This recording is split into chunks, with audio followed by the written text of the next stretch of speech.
Bienvenue à votre magazine Féminin, fidèles téléspectateurs, bienvenue à toutes et à tous et merci de nous rejoindre. La femme congolaise est censée non seulement connaître ses devoirs, mais aussi ses droits selon les lois de la République démocratique du Congo. Certaines femmes se sont levées pour défendre leurs droits. Elles travaillent dans la sensibilisation de la population dans ces sens. Alors, qui est l'invité de ce nouveau numéro? Suivez ce portrait.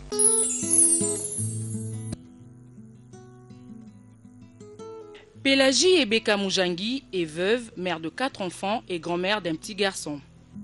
Elle a fait ses études primaires au lycée Sacré-Cœur de Kalina, actuel lycée Bosangani. Cette dame de cœur a également poursuivi ses études secondaires au pensionnat du Sacré-Cœur de Banzaboma dans le Congo central et c'est au lycée Motema Mpiko qu'elle a obtenu son diplôme d'État.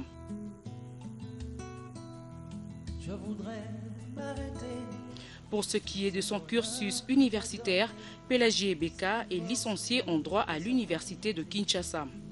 À propos de sa vie professionnelle, elle a été conseillère principale du chancelier des ordres nationaux, chef de service au journal officiel, chargé de programme genre à l'ICTJ, Woman Rights Coordinateur chez Action Aid International et conseillère principale de l'ancien président de la CENI, l'abbé Apollinaire Malou Malou.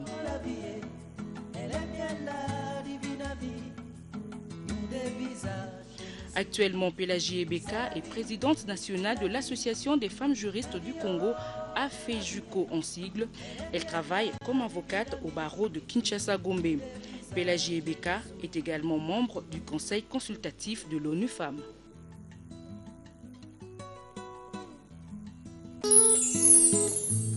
Nous recevons Madame Pélagie Ebeka Moujangi. Elle est avocate, mais également présidente de l'Association des femmes juristes congolaises. Avec elle, nous allons parler des droits des femmes congolaises, mythe ou réalité. Bienvenue, Madame. Merci beaucoup. Madame. Comment allez-vous? Oh, je veux bien, merci. Parlez-nous un peu de vous, brièvement. Qui vous êtes? Oh là là, c'est pas facile de parler de soi, hein? Oui, justement. On va essayer. Je suis Pélagie Ebeka Moujangi, comme vous avez dit, je suis avocate au barreau de Kinshasa-Gombe. J'ai l'honneur de présider l'association des femmes juristes congolaises, AFEJUCO en sigle, qui est vraiment une vieille, très vieille association. Alors, madame, qu'est-ce qui vous a motivé à faire le droit en tant que femme? Faut dire que déjà j'étais nulle en maths.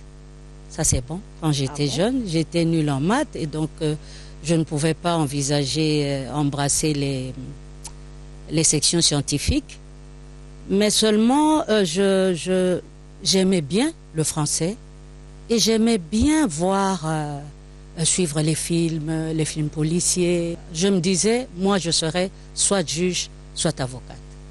Alors, comment ça s'est passé?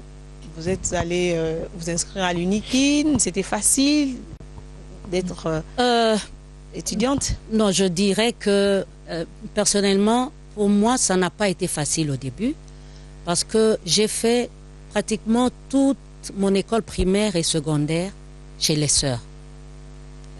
Principalement chez les sœurs du Sacré-Cœur, soit en externat, soit en pension.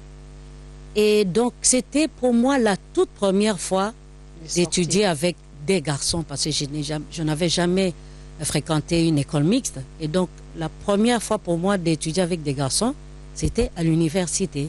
Et il faut dire de notre temps, c'est vraiment la période où on a commencé à avoir des auditoires pleins. À ce moment-là, pour nous, 700 étudiants en première année graduée, c'était énorme. J'étais là avec mes lunettes, parce que j'ai porté des lunettes depuis l'âge de 14 ans. Oui, depuis l'âge de 14 ans, je porte des lunettes. Et donc, à chaque fois, mon père venait me déposer devant la faculté.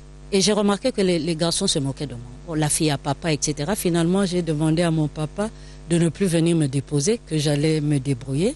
Ça, c'est de 1. De 2, je me rendais compte que lorsque je suivais les cours, quand une fille prenait la parole pour poser une question, oh là là, c'était des colibets, c'était des sifflets. Je n'oserais pas citer ici exactement ce qu'ils disaient. Mais bref, c'était vraiment des colibets, philosophes, parce que j'avais des lunettes, etc. Si bien que finalement, je m'étais braquée et je n'arrivais plus à poser de questions. Si bien qu'il y a un jour, un de mes professeurs m'a appelé pour me dire, paix à son âme, il est déjà décédé, le professeur Lukusa Diabondo, qui me dit, mais moi j'ai remarqué que vous êtes parmi vraiment les étudiants les plus brillants, mais du coup je ne vous sens plus, je ne vous vois plus poser de questions. Alors je lui ai dit, je lui ai raconté, il me dit non, alors il m'a vraiment exhorté. Et depuis lors, j'ai commencé à prendre mes marques. Tous avec qui j'ai étudié peuvent vous le témoigner. J'ai été plus amie avec les garçons plutôt qu'avec les filles. C'est parce que vous étiez intelligente également. Bon, faut dire que j'ai tout fait pour évacuer ma timidité. Parce que la timidité, je vous assure, c'est un très gros obstacle pour une personne. J'ai vraiment tout fait pour évacuer ma timidité. Et donc, je me sentais plus à l'aise avec les garçons plutôt qu'avec les filles. Et il faut dire que les garçons m'ont accepté parce qu'effectivement, ils ont vu que je travaillais, j'étais une bosseuse et qu'on faisait des groupes d'études. J'étais pratiquement la seule fille et ils savaient qu'ils pouvaient compter sur moi. Lorsqu'ils avaient besoin d'explications pour quelque chose qu'ils n'avaient pas compris, je pouvais le faire et donc et ça s'est bien passé. Alors madame, en quoi consiste le travail d'une avocate? Une avocate, c'est la personne qui est en fait l'intermédiaire entre le justiciable et la justice. C'est-à-dire c'est la personne qui est là, soit pour représenter le justiciable devant les tribunaux, soit pour l'assister. Ok. Et donc, nous pouvons prendre la défense d'une personne qui est accusée sur le plan pénal. Je donne juste un exemple pour que les gens comprennent. Tout comme nous pouvons prendre la défense nous pouvons assister, représenter les intérêts d'une personne qui se plaint d'une autre. Et donc nous sommes là vraiment soit pour représenter les justiciables, soit pour les assister devant les tribunaux. Alors ça fait combien de temps que vous êtes avocate? Vous êtes déjà de la profession? Bon, il faut dire que moi j'ai eu un parcours un peu atypique, parce que je n'ai pas... Quoique je vous ai dit tout à l'heure que j'ai fait le droit, parce que je savais que je devais être avocate, mais je n'ai pas embrassé le barreau directement. Il faut dire aussi que de notre temps, nous avons connu des soucis en tant qu'étudiants parce que le chef de l'État, à ce moment-là, le maréchal Mobutu, a eu à fermer l'université à 2 reprises. Nous avons connu 2 fermetures et donc nous avons un peu vieilli sur les bancs de l'université. Mais dès que j'ai fini, je suis allée dans ce qu'on peut appeler cabinet politique, parce que j'ai commencé par être conseiller juridique, puis conseiller principal du chancelier des ordres nationaux, donc à la chancellerie des ordres nationaux, okay, qui est un service de la présidence de la République. Bon, et puis j'ai continué, j'ai travaillé au journal officiel, qui est encore un service de la présidence de la République. C'est seulement après ça, vers les années 99, que j'ai décidé, après le changement du régime et tout, j'ai décidé justement de changer de vie professionnelle et je me suis dit, mais pourquoi ne pas faire le barreau, puisque j'ai fait le droit pour ça. D'accord. Alors, y a-t-il des difficultés que vous avez rencontrées dans l'exercice de votre métier en tant qu'avocate? En principe, il n'y a pas de sexe. Je le dis, en dessous de la robe noire, il n'y a pas de sexe. On est avocat et on exerce la profession d'avocat. On est censé se comporter et vraiment comme un tout avocat. Mais il faut dire que les premières difficultés viennent, je crois que c'est pour tout le monde, pas seulement pour les avocates, c'est trouver déjà quelqu'un qui puisse vous encadrer. Parce que le métier d'avocat, c'est comme on dit, la profession d'avocat, c'est un métier qui s'apprend. On ne devient pas avocat juste en sortant de l'université, en ayant fait le droit, mais on apprend le métier d'avocat, c'est-à-dire on est encadré par un maître de stage, parce qu'on est obligé d'effectuer un stage de 2 années au moins. Et puis à la fin, on suit des cours de déontologie et qui sont sanctionnés par un certificat d'aptitude à la profession d'avocat, ce que nous appelons CAPAS. Chaque aspirant a cette difficulté-là, mais gloire à Dieu, nous avons pu trouver. Mais seulement, vous sentez, les difficultés d'une femme avocate, ça se sent, c'est sous-entendu. Vous sentez et vous lisez entre les lignes, vous lisez par les expressions des confrères que si vous deviez entrer dans son cœur, sûrement vous lirez écoute, hein, tu n'es qu'une femme, hein, est-ce que tu penses que tu vas me montrer quelque chose, etc. Surtout quand vous êtes opposé dans une affaire et vous sentez vraiment la condescendance de l'avocat homme quand il est devant un avocat femme. Et donc, mais on fait tout pour transcender ça, hein, de toute façon. Alors, Madame Ebeka, entrons maintenant dans le vif du sujet. Pouvez-vous nous rappeler les quelques droits fondamentaux des femmes? Les femmes, comme tout être humain, ont tous les droits fondamentaux qui sont prévus par les textes fondamentaux, excusez-moi la tautologie, de notre pays. Donc, en tant qu'être humain, la femme congolaise a tous les droits qui lui sont garantis. Et par les instruments juridiques nationaux, c'est-à-dire la Constitution et les autres textes spécifiques, et les instruments régionaux, sous-régionaux et les instruments internationaux.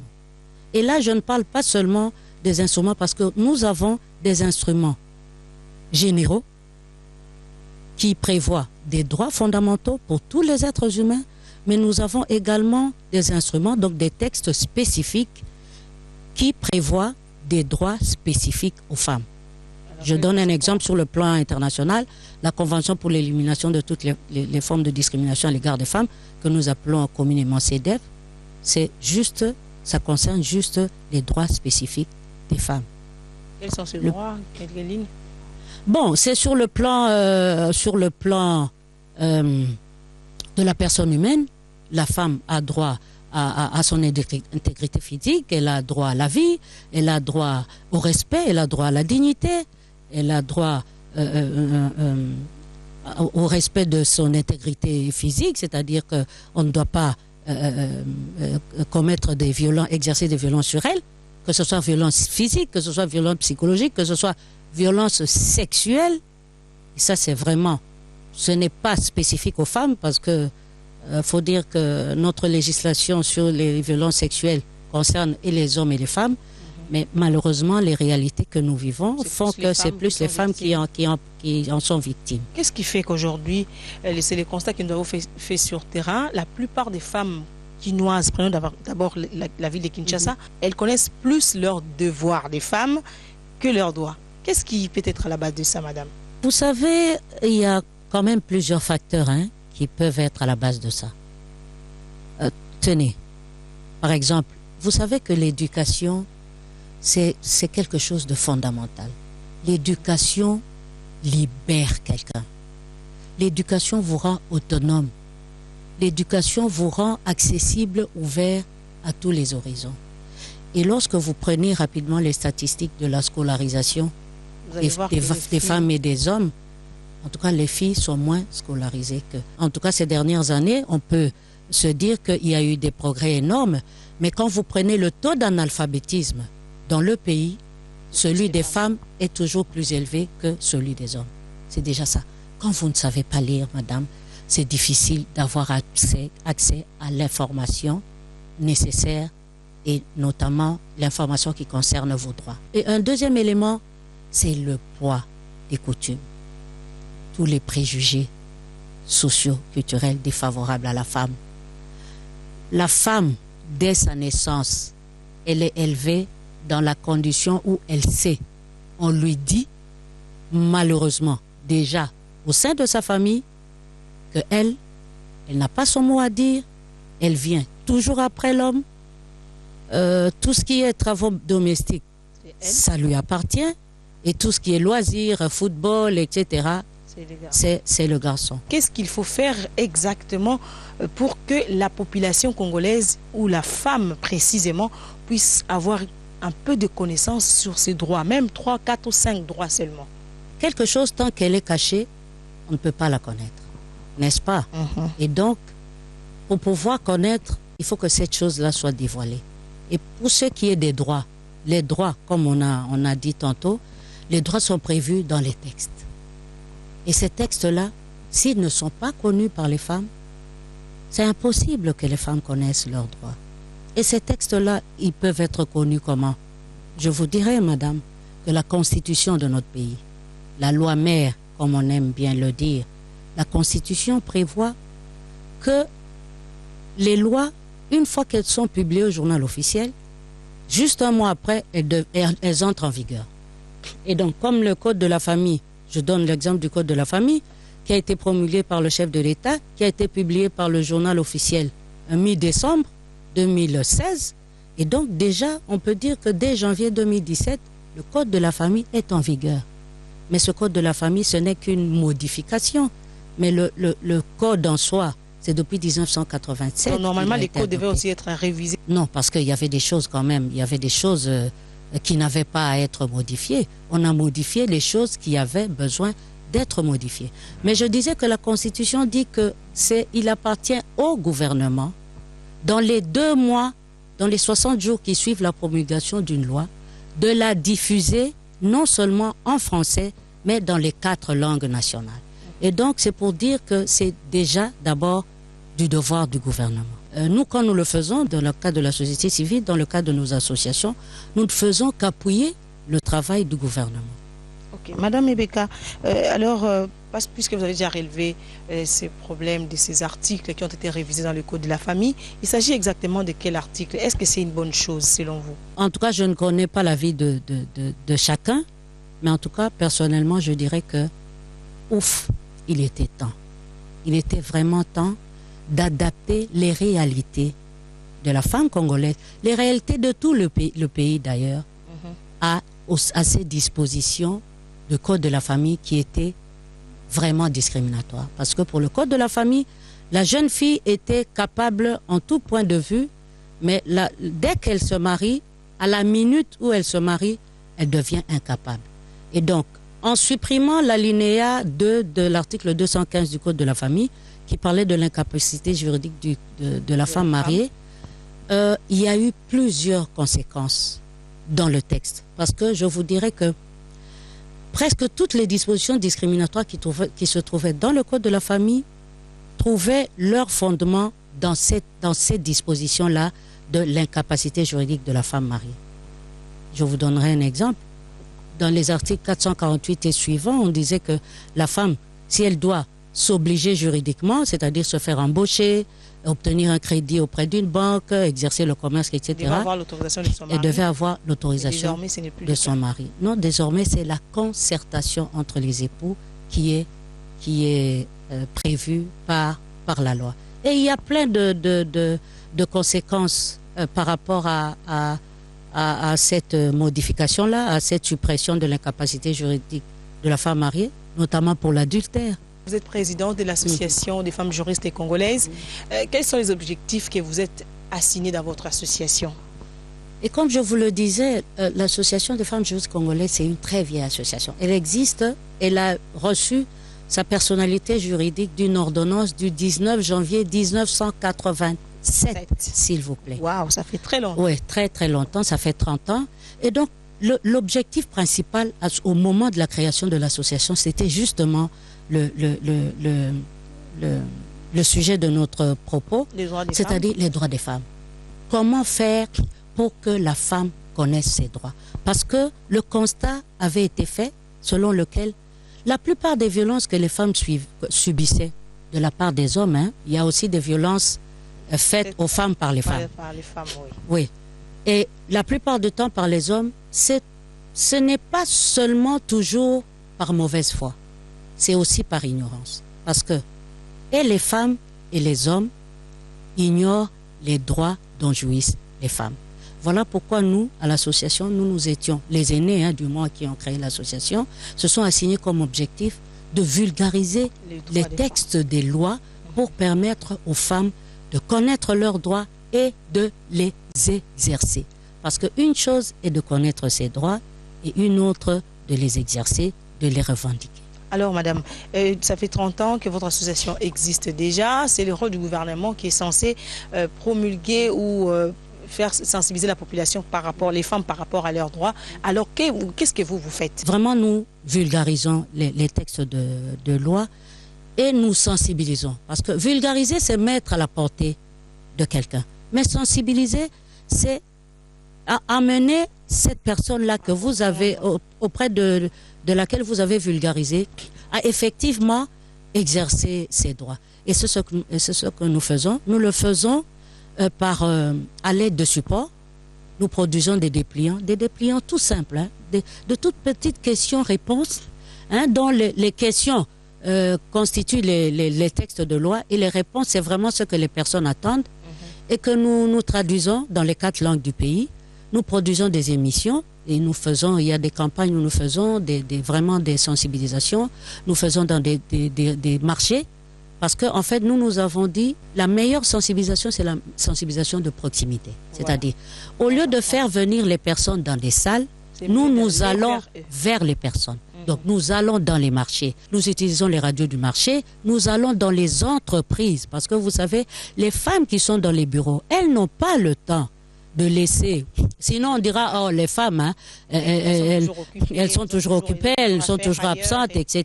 Voilà. Et donc, nous allons vers les entreprises. Nous sollicitons des espaces aux entreprises pour demander un échantillonnage d'hommes et de femmes, parce que le Code de la famille ne concerne pas seulement les hommes, hein, parce que les droits des femmes ne concernent pas seulement les femmes.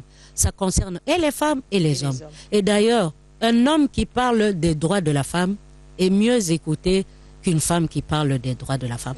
Et donc, nous privilégions cette sensibilisation-là de proximité pour aller vers les populations partout où elles se trouvent. Nous sommes allés dans les villages de pêcheurs, chez les femmes et les hommes casseurs de pierres à Kinshasa, et nous sommes allés partout. Et je vous dirais aussi que la FEJUCO, c'est une association nationale.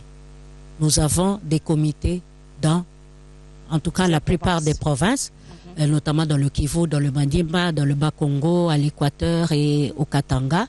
Un peu au Kasaï, c'est en train de venir. Et donc, et ces femmes-là, ces vaillantes femmes-là, elles font le même travail que nous faisons à Kinshasa et dans les provinces. Alors, pour cette année 2017, qu'est-ce que la FEJUCO compte faire exactement? Bon, 2 grandes choses. Hein. D'abord, la vulgarisation du Code de la famille révisé. Parce que je vous dirais que nous, comme association, nous avons eu la chance d'être partie prenante du Code de la famille depuis son existence. Depuis que l'association s'appelait Association des femmes juristes zaïroises, donc AFEJUZA, dès que le Code a été adopté, parce que le Code lui-même disait qu'il n'entrera en vigueur qu'1 année après. Donc, il a été adopté le 1er août 1987, mais il est entré en vigueur le 1er août 1988. Le législateur a voulu laisser 1 année pour la vulgarisation.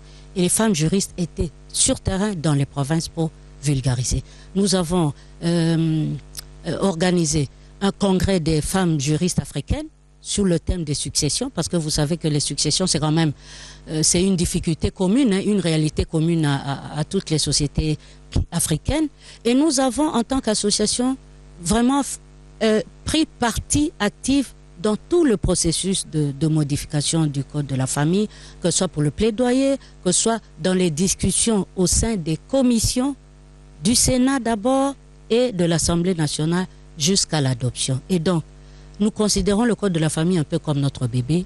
Et cette année 2017, nous avons inscrit le Code de la famille modifié, revisé, comme notre cheval de bataille. Et ensuite, en deuxième lieu, c'est l'accompagnement juridique et judiciaire, parce que nous le faisons. Madame, vous ne pouvez pas savoir à quel point chaque fois que nous sensibilisons les femmes sur, par exemple, le mariage, leur dire tout simplement que notre loi ne reconnaît que 2 sortes de mariage. Le mariage célébré devant l'officier de l'état civil, que nous appelons mariage civil, et le mariage coutumier enregistré auprès de l'officier de l'état civil. Et donc, éviter le Yakatovand. Vous savez que vraiment une très très grande majorité des femmes et des hommes ne connaissent pas cela. Et lorsque nous sensibilisons sur ça, nous recevons énormément de femmes qui sont restées en couple des années et des années sans avoir été mariées régulièrement, que nous accompagnons dans les procédures administratives pour faire enregistrer leur mariage. Nous accompagnons les femmes qui ont des difficultés, par exemple une femme que le mari a quitté pour une pension alimentaire, donc l'accompagnement judiciaire pour les violences sexuelles, pour les violences domestiques. Je dirais les violences domestiques c'est un peu rare, hein, parce que les femmes elles dénoncent difficilement les violences, Oui, elles ont peur. les nombreuses violences domestiques qu'elles subissent. On parle seulement des violences sexuelles, mais on n'a vraiment pas une idée de énormément de violences domestiques que les femmes subissent au sein de leur foyer. Et donc nous avons ces deux objectifs-là, et aussi pour tout ce qui est drafting, hein, parce que l'association, elle est consultée pour la rédaction des lois. Hein. Les lois que nous avons l'habitude de parler, d'appeler lois sur les violences sexuelles, l'association a eu la chance, en tout cas le privilège, d'être partie prenante dans le drafting, en fait dans la rédaction de la loi sur les violences sexuelles. Et donc chaque fois, on fait appel à nous et nous participons volontiers pour améliorer l'arsenal juridique du pays. Qu'est-ce que vous avez mangé? Si on vous invitait, votre repas préféré, c'est quoi? Waouh! Mon repas préféré? Le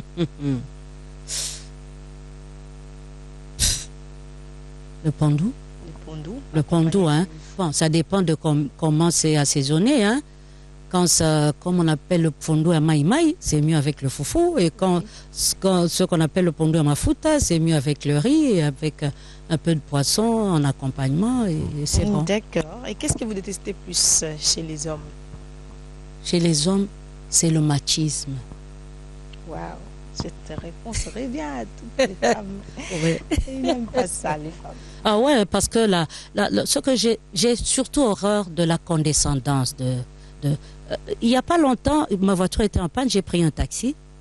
J'ai constaté que il y a les hommes, hein, c'est vraiment, je ne sais pas si vous avez fait ce constat, les hommes quand ils descendent du taxi, c'est quand ils descendent qu'ils commencent à fouiller leurs poches pour payer le taxi. Alors que les femmes, elles apprêtent l'argent. Mais dès qu'une femme descend et qu'elle fait mine de chercher, de fouiller dans son sac, c'est tous les hommes. Et les passagers qui sont dans la voiture et le chauffeur. Et il n'y a pas longtemps que j'ai fait remarquer ça à l'homme, au chauffeur hein, du taxi que j'avais pris. J'ai dit, mais c'est pas possible. Et donc, moi, c'est tout ça qui me révolte, hein, cette condescendance de l'homme. L'homme devrait considérer la femme comme vraiment comme une partenaire, comme une égale en tant qu'être humain et comme une partenaire parce qu'elle complète parfaitement l'homme. Ce que l'homme n'a pas, la femme peut lui apporter. Ce que la femme n'a pas, l'homme peut le lui apporter. D'accord. Alors, madame, vous êtes de quelle tribu? Vous êtes congolaise, nous savons, des Kassai ou... Moi, je suis ce qu'on peut appeler le fruit de la politique de l'unité nationale. Hein. Mon père était de l'Équateur, ma mère du Kassai. Et donc, je suis mongale, hein, parce qu'à l'Équateur, comme on dit dans nos coutumes, c'est patriarcal. Oui, voilà. Okay. Voilà. Alors, comme vous êtes mongala et moulouba également, on va parler de deux langues. D'abord, un message dans votre langue maternelle, les Wangalala. Vous êtes mongala, vous êtes Mbandi, vous êtes... Je suis ce qu'on appelle communément Libinza. Voilà. Je suis de Bomongo. Hey, maman, Bomongo.